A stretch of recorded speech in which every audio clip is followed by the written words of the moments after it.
Bueno, y en medio de todas las preguntas que hay sobre el tema de las declaraciones juradas de patrimonio de los funcionarios salientes y entrantes, teníamos que tener aquí un experto que nos ayude a entender muchas inquietudes que tiene la población y también nosotros. Vamos a conversar hoy, le agradecemos su presencia aquí en la entrevista central del Despertador con Joseph Abreu. Él es miembro de Participación Ciudadana.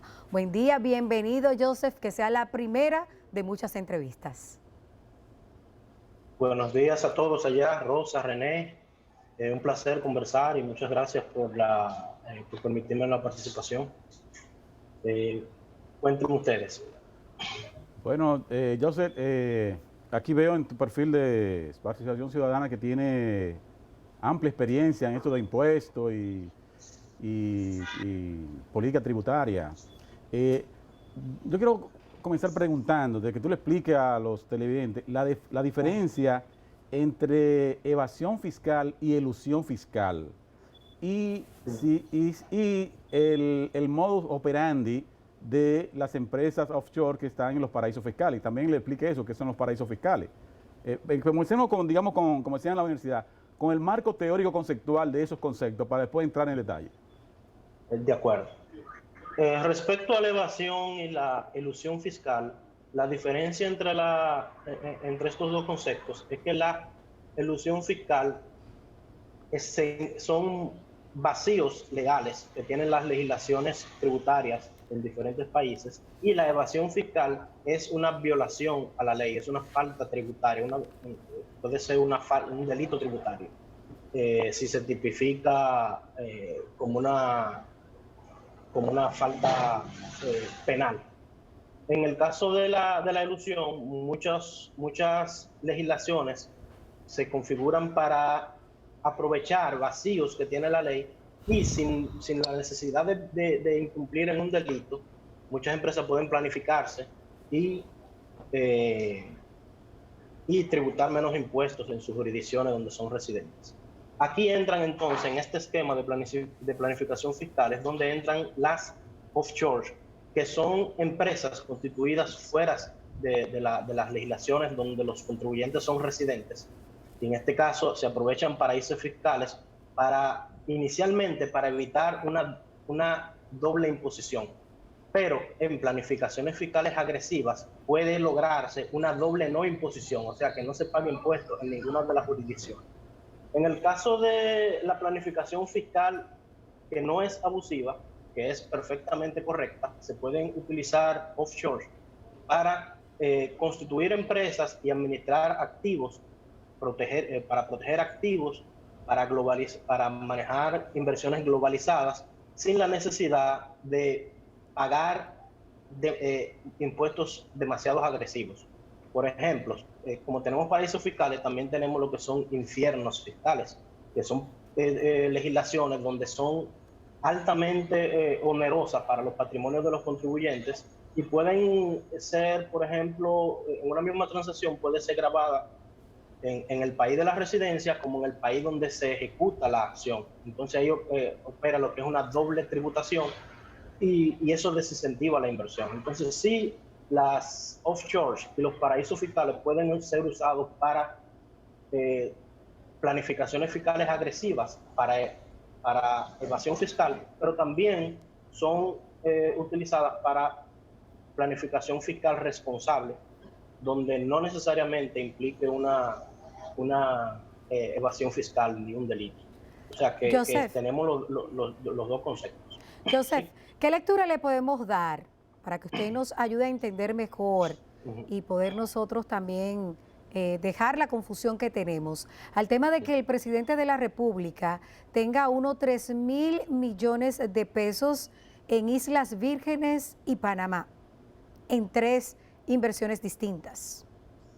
Bien, aquí, como le expliqué, no es negativo ni positivo que lo tenga, pero un indicador de que no está siendo usado para cosas negativas es la transparencia. Las Islas Vírgenes Británicas y Panamá están dentro del listado de países cooperantes, o sea que intercambian información con diferentes autoridades tributarias, como es la DGI, puede solicitar información. Y otro indicador es que se declararon. cuando tenemos estos dos indicadores de que se usan jurisdicciones donde son cooperantes, que son países que están dentro de listas grises o listas blancas, y lo combinamos con que la persona responsable también está declarando esa inversión en esos países, podemos tener cierta certeza de que la inversión es transparente. Ahora, es distinto, por ejemplo, cuando se filtran unos documentos, como pasó, por ejemplo, con los Panama Papers o los Paradise Papers, donde salieron importantes figuras políticas del medio artístico que tenían inversiones y empresas en paraísos fiscales que no habían sido declarados en sus países de residencia.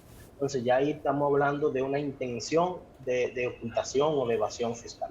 Te voy a poner un ejemplo, Joseph, para que tú me lo diagnostiques, ¿verdad? Imagínate que yo, René Fortunato, tengo una empresa exitosa aquí en Santo Domingo, ¿verdad?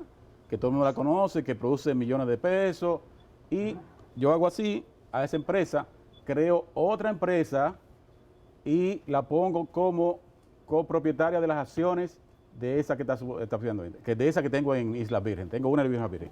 Y varias empresas que producen dinero y que incluso que hacen vida activa en la economía dominicana, las acciones son propiedad de las que tengo en Islas Vírgenes.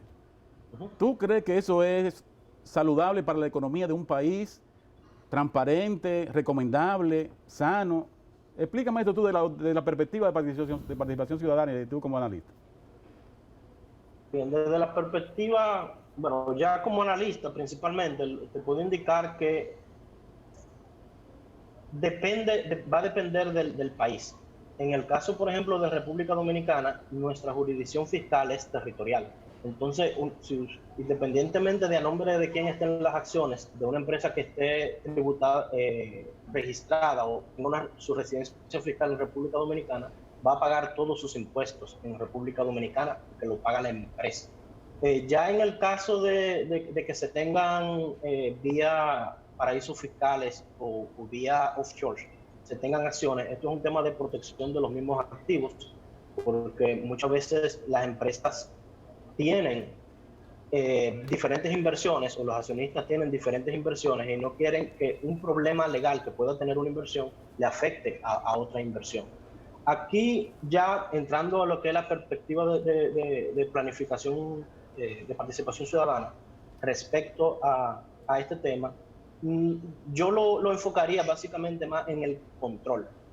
Un ejemplo que yo utilizo mucho es por ejemplo, los negocios que son utilizados para el lavado de activos, como son, o que suelen ser utilizados para el lavado de activos, que son, por ejemplo, dealers, inmobiliarias, negocios que generan mucho efectivo, como los casinos, las bancas de lotería, la joyería, entre otros.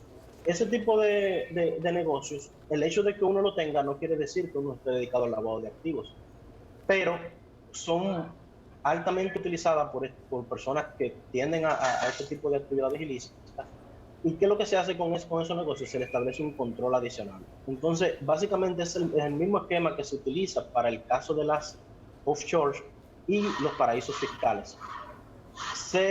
No es que estén mal, se pueden utilizar, pero deben establecerse controles, y en República Dominicana tenemos los suficientes controles. Tenemos, por ejemplo, a la ley de lavado de activos, estamos acogidos a múltiples acuerdos de intercambio de información, inclusive con legislaciones como Panamá y Estados Unidos, grandes, la Unión Europea, entre otros. Disculpa que te interrumpa, porque estamos entiendo el tema del lavado de activos, pero quiero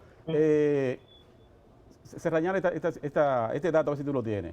¿Tú sabes cuántos empresarios o cuántas empresas dominicanas tienen empresas offshore en los países fiscales, sobre todo de Isla Virgen y Panamá? Y si eso afecta o no la economía de un país. O sea, que las empresas offshore, como tú dices, tienen doble tributación. O sea, no están dejando el país de origen de recibir la totalidad de la tributación. O sea, ¿beneficia o no beneficia a un país? O sea, ¿en qué medida perjudica que los empresarios, porque es de todo sabido que hay una cantidad de empresarios de este país que tienen empresas offshore fuera? Explícame eso. ¿Eso beneficia del país? Como le expliqué anteriormente, va a depender de la jurisdicción. En República Dominicana la tributación es territorial. En ese sentido, las empresas van a tributar por sus operaciones en República Dominicana. Pudiera, en un caso de una utilización de un offshore en un paraíso fiscal, en un país no cooperante, de que se hagan transferencias de capitales, de acciones, y no se pague la ganancia de capital, pero ese no es el grueso de las tributaciones, y ese no es el grueso de las operaciones. Joseph. Yo soy de los que entiende que esto sí, de alguna manera, fomenta la inversión, porque en la medida que los países más, tengan más facilidades y más protección para que los inversionistas no incurran en doble tributación, puede ser beneficioso para un país como República Dominicana. Pero sí, en otras legislaciones, como España o Estados Unidos, cuando se tienen offshore, se crean esquemas offshore. Esos países tienen un sistema de renta mundial y puede ser afectada su recaudación fiscal por el hecho de que una persona oculte o tenga transacciones en offshore y en paraísos fiscales. Por eso era lo que quería enfocar ahorita, que va a depender de la legislación en la que operen este tipo de esquemas. Joseph, Pero, aquí uno de los hermanos que ya componen parte de la familia de Noticias SN a través de YouTube, vamos a mandar saludos más adelante, pregunta, Alvin Cruz pregunta que cómo se verifica cuando los funcionarios hacen su declaración jurada de bienes, la veracidad de esos datos. Cada declaración jurada de patrimonio funcional debe estar sustentada en documentos que se entienden que son fehacientes y legales. Y su falsedad implica un delito que puede ser sancionado con penas penales. Entonces, se presume que esa declaración es real por la documentación que se aporta. Si yo declaro propiedades de inmuebles o propiedades que tengo la propiedad de inmuebles, de vehículos o balances en cuenta bancaria, yo anexo certificaciones que me acreditan como esas titularidades, con esas titularidades. ¿Dónde viene el riesgo o el margen que puede generar cierta confusión? En que el control de esas declaraciones juradas o la forma en la que se presentan a veces no permite identificar cuando un incremento patrimonial es, por ejemplo, por una revalorización de un activo. Yo compré un inmueble en 2012, 5 millones de pesos, y necesariamente ahora tiene otro valor, puede ser 7 millones de pesos, y no necesariamente implica que yo incrementé mi patrimonio real en 7 millones de pesos, porque viene siendo una ganancia no realizada. Puede ocurrir lo mismo con el dólar. Ser uno de los indicativos. El dólar. También ocurre cuando yo tengo balances en dólares, un certificado en dólares de 100,000, que yo lo contraté en 2012 y lo mantengo al 2010, al 2020, pueda que por la tasa yo tenga un incremento patrimonial. Entonces, ahí lo que se pudiera buscar es que esta declaración permita identificar ese tipo de origen de los incrementos patrimoniales, cuando es por ingreso, cuando es por revalorización de activos y de patrimonios, y cuando es por otros conceptos. Cada uno de los conceptos que incrementan un patrimonio de una persona puede ser perfectamente identificado si la herramienta que se utiliza tiene los mecanismos o tiene la transparencia suficiente. Pero se hace. ¿Hay alguna institución que lo haga aquí? La mandada para hacerlo es la Cámara de Cuentas. Ella es la que tiene la obligación de fiscalizar, de recibir y de fiscalizar las declaraciones juradas. Entonces, sí, la Cámara de Cuentas es la institución mandada a hacerlo. Que lo haga o no lo haga, ya esos son otros elementos. Sí tenemos conocimiento de que la Cámara de Cuentas no lleva un control al día, por así decirlo, de las revisiones de patrimonios, pero sí tenemos indicadores donde se pueden identificar aumentos significativos de patrimonio que pueden ser dados en prioridad para su revisión, siempre que se oriente en eso que le indiqué, qué realmente fue lo que produjo el aumento del patrimonio. También tenemos, por ejemplo... Pero también hay aumentos desproporcionales que no compensan con el salario que tuvieron, por ejemplo, en 4 años como funcionarios, en 8 años. pero no hay consecuencias cuando eso ocurre.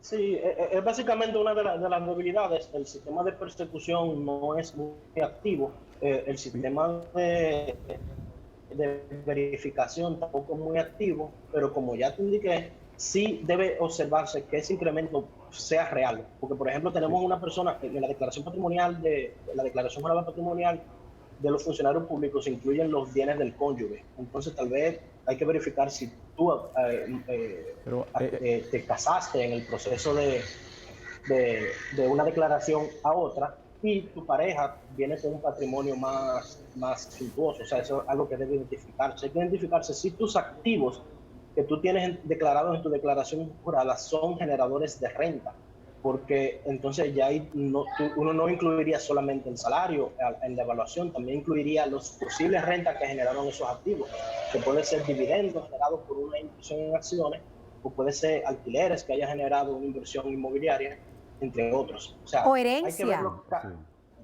hay que verlo caso por caso, y por eso la herramienta, la declaración jurada, debe ser suficiente para mostrar este tipo de orígenes de incremento patrimoniales. Pero sí, tenemos muchísima debilidad en ese aspecto. El asunto de eso que señala Rosa, de verificar, ¿qué papel juega la DGI en eso? O sea, la DGI no tiene un organismo, una instancia donde certifique o supervise si la persona que declaró 700 millones o 1.000 de millones está al día en sus impuestos, porque siento que solo se menciona siempre la Cámara de Cuentas, pero la DGI, que es tan eficiente cobrando los impuestos a la gente, y lo digo por caso personal mío, que es una cosa terrible cómo cobran esta gente, yo quiero saber, no sé si tú sabes, si ellos tienen un departamento, una instancia que certifique o que supervise o que confirme si esta suma monstruosa que han declarado están cumpliendo con sus obligaciones fiscales.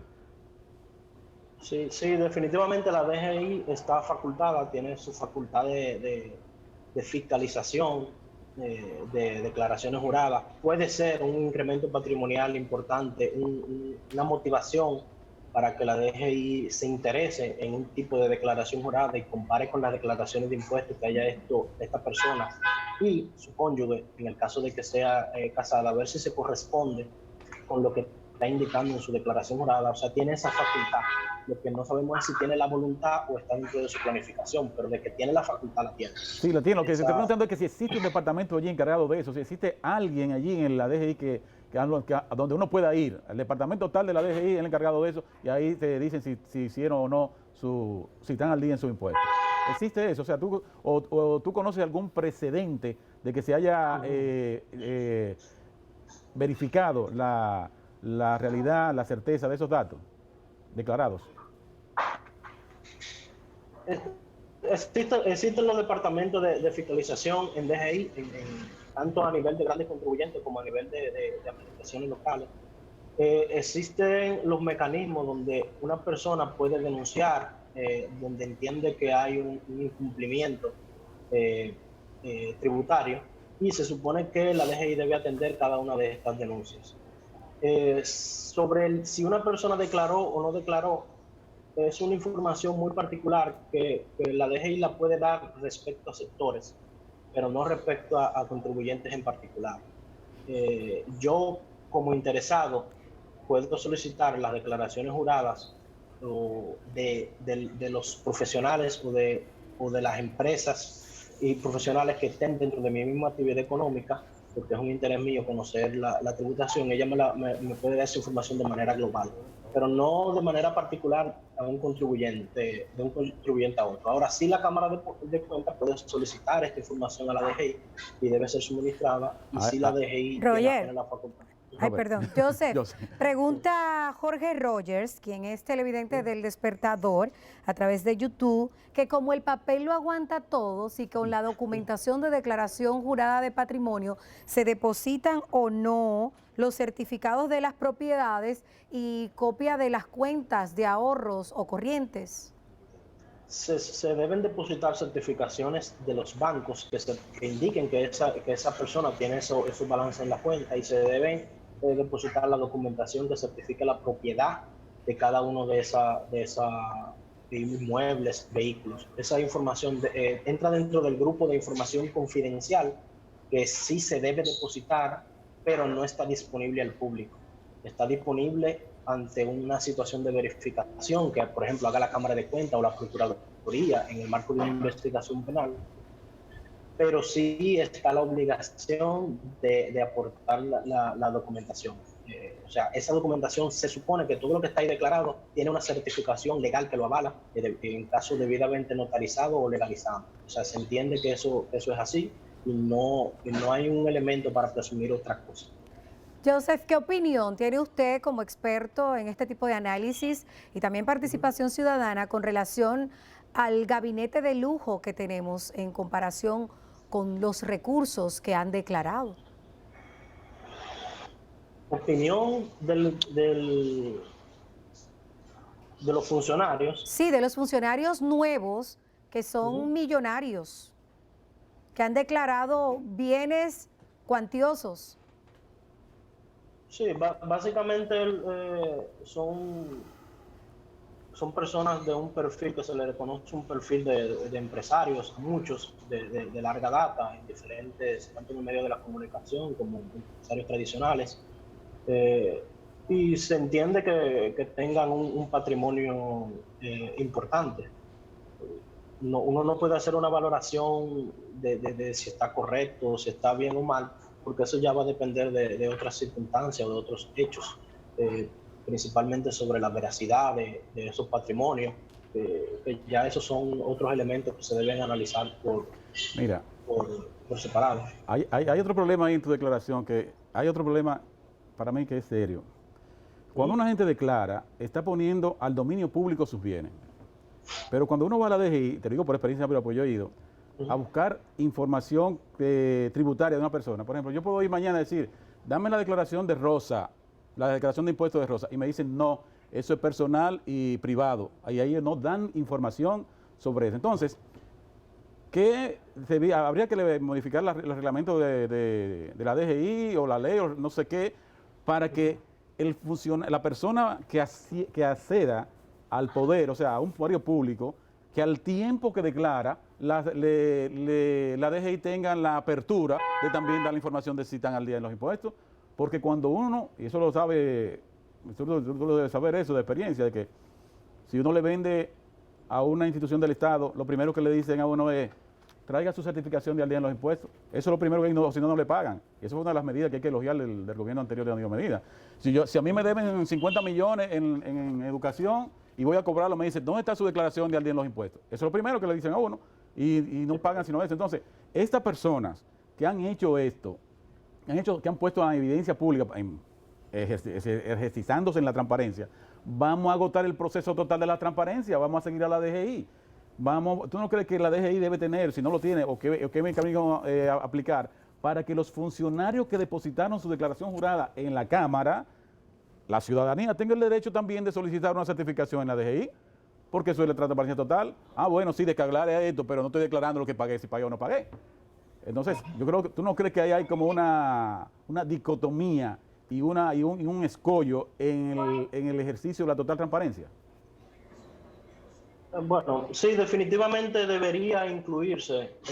Ya cuando uno es funcionario público de alguna manera y va a administrar fondos públicos, de alguna manera ese derecho a la privacidad, uno de alguna manera lo pierde. Exacto. Y sí, debería haber un mecanismo de que esta información pudiera estar disponible a modo de verificación de que esa declaración jurada se corresponde con lo que se ha venido declarando en impuestos. Pero como te indica, la DGI no tiene esa facultad y la ley le prohíbe divulgar ese tipo de información a personas que no sean un juez en el marco de una investigación penal por el Ministerio Público, o en el caso, por ejemplo, de empresas, a los tribunales de trabajo para temas de pago de bonificaciones. A menos que sea en el marco de ese tipo de información, esa información no sale. También ocurre en el marco de intercambio de información bajo acuerdos con otros gobiernos, como es el caso de los acuerdos con España y Canadá para evitar la doble tributación, o los acuerdos con Estados Unidos para intercambio de información entre nacionales americanos que tengan cuentas y inversiones en República Dominicana. A menos que sea en el marco de esos convenios, en el marco de de investigaciones penales. La DGI no tiene la facultad para divulgar ese tipo de información. Joseph, finalmente y brevemente, tenemos que finalizar ya. Su opinión sobre la prórroga que ha dado la Cámara de Cuentas para que se entreguen las declaraciones juradas de bienes hasta el 28 de este mes. 13 días más. La ley de declaración patrimonial no prevé una prórroga. O sea que la Cámara de Cuentas hace eso en el marco de su... no sabemos en el marco de cuál ley lo está haciendo, o si está enteramente facultada por algún tipo de ley complementaria, pero entendemos que es una extralimitación a la legislación que ha hecho la Cámara de Cuentas y que necesariamente no está facultada para darle una prórroga en ese sentido. O sea, la ley no lo prevé así. Entonces yo entiendo y entiendo que es también una posición de participación ciudadana que deben las instituciones suscribirse siempre a la legalidad. Y los plazos deben cumplirse y las sanciones deben aplicarse. No se puede ser siempre tan laxo. Que las sanciones son destitución y aquí no hay precedentes entre las sanciones. Sí, la sanción que implica la ley es una falta grave y de tercer grado y implica la destitución. Aquí no se ha presentado en alguna ocasión la declaración jurada de bienes y no se ha destituido a nadie, o sea que no hay un régimen de consecuencia. No hay un régimen de consecuencia y eso es básicamente lo que provoca que a nosotros en países como lo nuestro sean tan débiles en este tipo de procesos. Okay. No, hay un régimen de consecuencia, lo que no se ha aplicado el régimen de consecuencia. La ley dice, sí, no hay un régimen de consecuencia. No hay voluntad política para aplicarlo, pero sí existe un régimen de consecuencia. René, Joseph, gracias, Joseph, por estar con nosotros en la entrevista central del Despertador de este viernes, miembro de Participación Ciudadana, un experto en todo lo que tiene que ver con el tema tributario que nos ha ayudado a entender más sobre las declaraciones juradas de bienes que tantas interrogantes ha generado en esta última semana. Gracias por estar con nosotros en el Despertador, Joseph.